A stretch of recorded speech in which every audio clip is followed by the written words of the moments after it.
सर्दी असताना ही धुमावरती अतिशय चांगलं काम करते.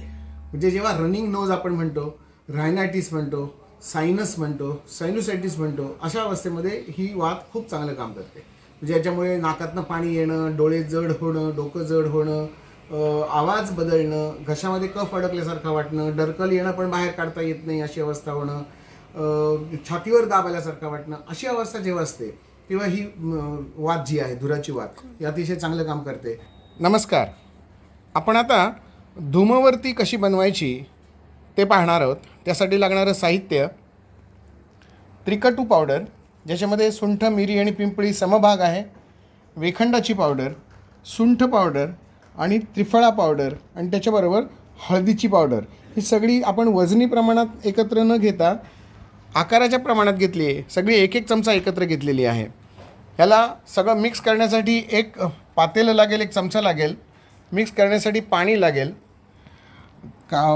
एक गॉज पीस लागेल, पट्टी वळण्यासाठी एक पॅड लागेल आणि कापण्यासाठी एक कात्री लागेल.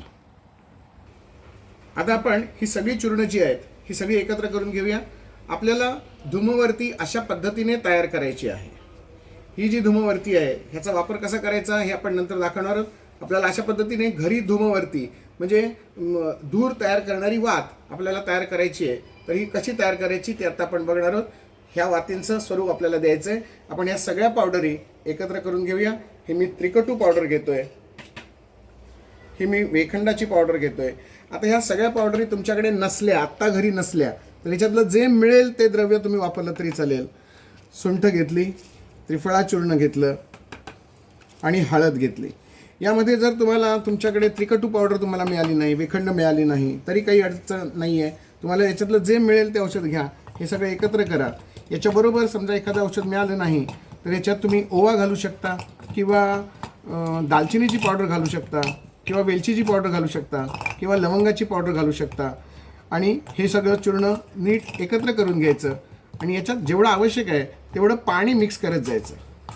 जेवढं पाणी आपण मिक्स करणार त्याची एक आपण अळवडीसाठी जी कन्सिस्टन्सी असते तेवढ्या कन्सिस्टन्सीपर्यंत हे मिश्रण आपण ढवळत राहायचं आहे.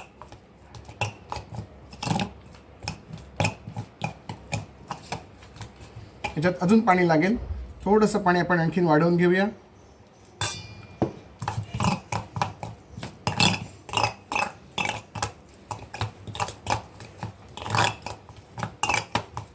हा जो धूर तयार होणार आहे हा धूर अत्यंत औषधी धूर तयार होणार आहे. याच्यात कडुनिंबाची पावडर घातली तुम्ही तरी चालू शकेल. कडुनिंब हे आणखीन चांगलं औषध आहे. करंज हे आणखीन एक चांगलं औषध आहे. याच्यातच थोडासा कापूर घातला तरी चालेल. याच्यातच थोडासा धूप घातला तरी चालेल. पण तो धूप घालण्याची आवश्यकता नाही. आपल्याला हा नाकात ओढून घ्यायचा आहे. तयार झालेली धूमवरती जी आहे ही आपल्याला नाकात ओढून घ्यायची आहे. आता ही आपली पेस्ट तयार झाली. आपण थोडंसं पाणी आणखीन घालूया. म्हणजे हे ते आपल्याला कापडाला चिकटवून घ्यायचं आहे. ते चिकटण्यासाठी एक त्याची कन्सिस्टन्सी आहे, थिक कन्सिस्टन्सी अशी झाली पाहिजे. आता ही कन्सिस्टन्सी बरोबर आहे. आता आपण हे मिश्रण बाजूला ठेवूया आणि आपण हे प्रत्यक्ष पट्टीला लावणं बघूया. त्यासाठी आपण एक पॅड घेऊया. या पॅडला हे जे गॉज पीस असतात म्हणजे आपण बँडेज करण्यासाठी जे कापड वापरलं जातं हे कापड घेऊया. हे कापड इथे लावून घेऊया आणि याला आपण कापूया.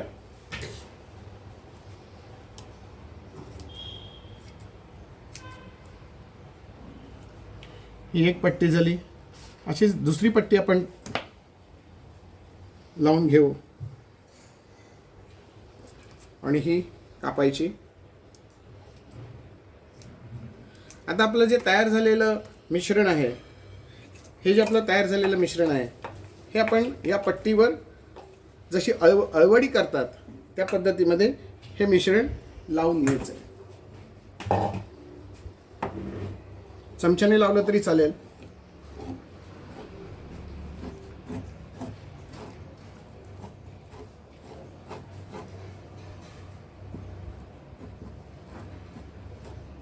एक त्याचा पातळ थर लावून घ्यायचा. सगळीकडे सारखं येतंय की नाही बघायचं आणि संपूर्ण पट्टीला पुढेपर्यंत लागलं नाही तरी चालतं. अर्ध्या भागाच्या पट्टीपर्यंत जरी लागलं तरी आपल्याला हे पुढे मिश्रण फिरवून घेता येऊ शकतं. आता हे आपण लावून घेतलं. आता हे आपण जी पट्टी आहे ही पट्टी आपण वळून घेणार. यामध्ये तुम्ही काळी मिरी, लवंग, दालचिनीची पावडर, जायफळाची पावडर, कोणतेही मसाल्याचे पदार्थ जरी घेतलेत तरी ते चालू शकतात. आणि ही जी पट्टी आहे ही आपण गोल गोल गोल गोल वळत न्यायची. तुम्हाला जेवढी जाडी ठेवायची आहे तेवढी जाडी तुम्ही या वरतीची ठेवू शकता. वरती म्हणजे वात, संस्कृतमध्ये त्याला वरती, धूम म्हणजे धूर, धुराची वात असा याचा अर्थ होतो. आता ही वात इथे आपल्याला एवढी पुरेशी वाटते, आपण इथनं कापून घेऊया.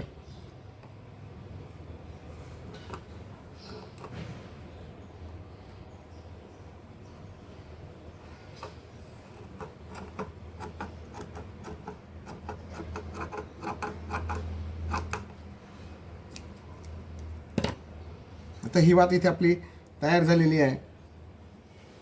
या वातीला गोल रूप दिलं की एक छान वात तयार होते. ही जी वात आहे ही आपण उन्हामध्ये ठेवून वाळवायची आहे. पुढची जी वात आहे ही वात आपण आधीच कापून घेतली तरी चालेल.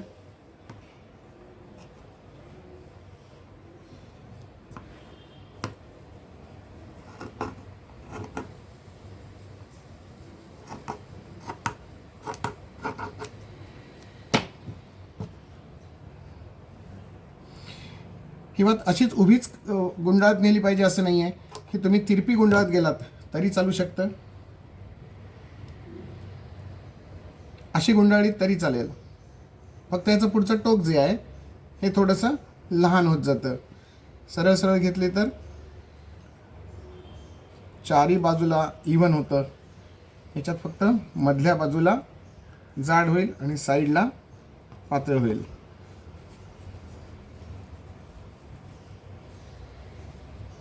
हे असं तिरपं गुंडाळत गेलं तर मध्ये जाड होणार, बाजूला पातळ होणार. असं घेतलं तरी चालतं. फक्त मधलं जे आहे ते व्यवस्थित आपण ते कापडाला लावून घेऊया. वाळल्यानंतर ह्याची टोकं कापली तरी चालतील. ही आपली दुसरी वात तयार झाली. आपण याच पद्धतीने पुन्हा एकदा करून बघू. हाताने लावलं तरी चालू शकतं, चमच्याने घेतलं तरी चालू शकतं.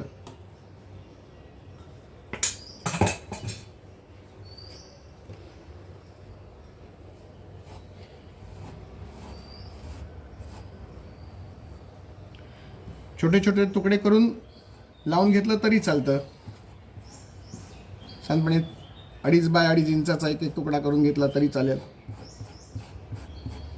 थोडी मोठी करून घ्यायची असेल, जाड करायची असेल, पूर्ण आपण एक जाड करून दाखवूया. फक्त ही वाळायला वेळ लागतो. आता आपल्याकडे वेळ कमी आहे, वाळायला सुद्धा वेळ कमी आहे, म्हणून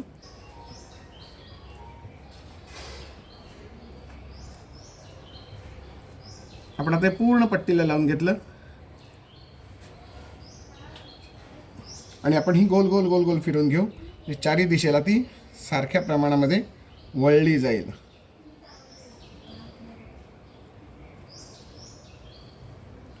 ही अशी गोल गोल गोल गोल वळून घेतली. आता आपल्याला एवढ्या जाडीची खूप झाली. वाळल्यानंतर ती थोडीशी बारीक होते.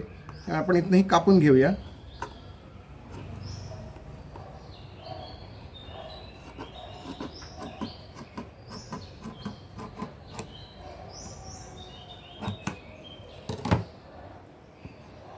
उरलेली जी आहे तिची आपण पुन्हा वळकटी करत जाऊया. याला पुन्हा बांधण्याची आवश्यकता नाही आहे. आपल्याकडे जे पाणी आतमध्ये आहे एवढ्या पाण्यामध्ये तो ओलेपणा याला बांधण्यासाठी पुरेसा असतो. आता ही जरा जास्ती जाड आपण करून घेतली आहे, मुद्दामच जाड करून घेतली आहे. ही आपल्याला पूर्ण घरात सुद्धा फिरवता येऊ शकेल. अशा पद्धतीत ही आपण एक वात तयार करून घेतली. अशी गोल गोल गोल गोल केलीत की ती इव्हनली प्रेस होईल आणि आतली जी द्रव्य आहेत ही सगळीकडे व्यवस्थित लागतील. आणि हे आपण आता प्लेटमध्ये घेऊया आणि वाळत ठेवूया.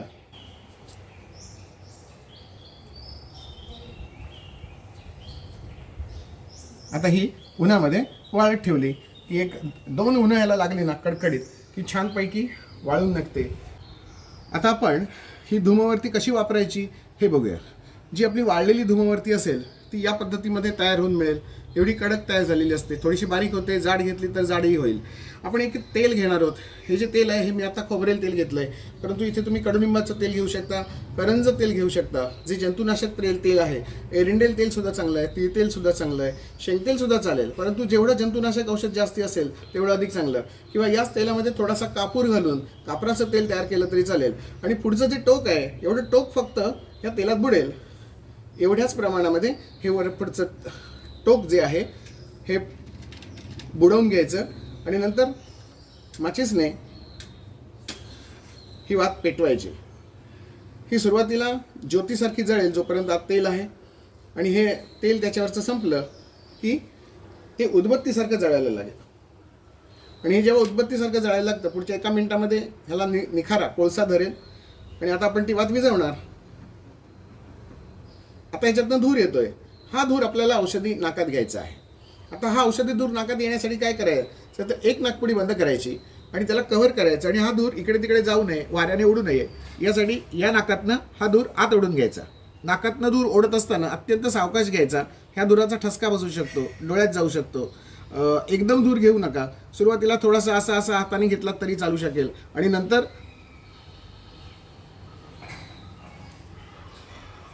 तो धूर नाकातनं ओढून तोंडाने सोडायचा. एका नाकपुडीतनं घेऊन झाला की आपण दुसऱ्या नाकपुडीचा वापर करणार. पुन्हा एक नाकपुडी बंद करायची, याला कव्हर करायचं, तोंडातनं बाहेर सोडायचा. उजवीकडनं आणि डावीकडनं दोन्ही बाजूने एक झुरका झाला की वात विझवून टाकायची. आपल्याला पुढच्या खेपेला ती वापरायची. घरात रोज सकाळ संध्याकाळ प्रत्येकाने या धूमवर्तीचा वापर करायचा. ही विडी नाही, ही सिगरेट नाही, याच्यात कोणतंही मादक द्रव्य आपण घातलेलं नाही. त्यामुळे तयार होणारा हा जो धूर आहे हा अत्यंत औषधी आहे. हे असं चटका बसण्याची काही वेळा भीती असते. असं चटका बसू नये यासाठी काय करायचं तोही आपण प्रयोग बघूया.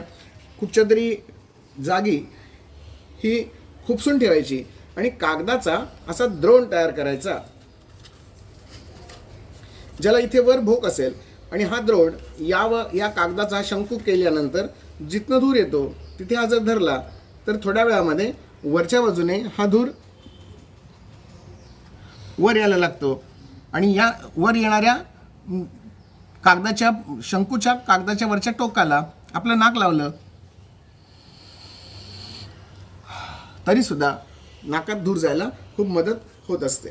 त्यामुळे या पद्धतीने सुद्धा तुम्ही करू शकता किंवा हाताचा वापर करून सुद्धा तुम्ही हे धूमपान करू शकता. हे धूमपान सर्दी ज्यांना झालेली आहे, घसा ज्यांचा दुखतोय, ज्यांना घशामध्ये अडकल्यासारखं वाटतंय, डोकं दुखल्यासारखं वाटतंय, सतत शिंका येत आहेत, नाकातनं पाणी येतंय, अशा आजारांसाठी ही धूमवर्ती अत्यंत चांगली उपयोगी असते.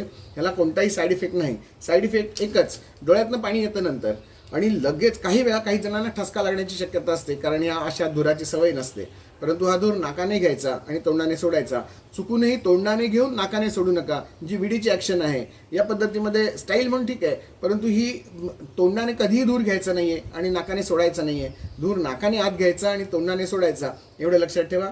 लहान मुलांमध्ये हा प्रयोग करू नका, त्यांना ठसका बसण्याची शक्यता असते. लहान मुलांना काय करायचं आहे तर नुसतं इथे जरी धरलं आणि त्याच्या आजूबाजूला जरी 4-5 मुलं बसवली तरी त्यांच्या नाकातनं जेवढा दूर जाईल तेवढा पुरेसा असतो. 6-8 वर्षापर्यंत.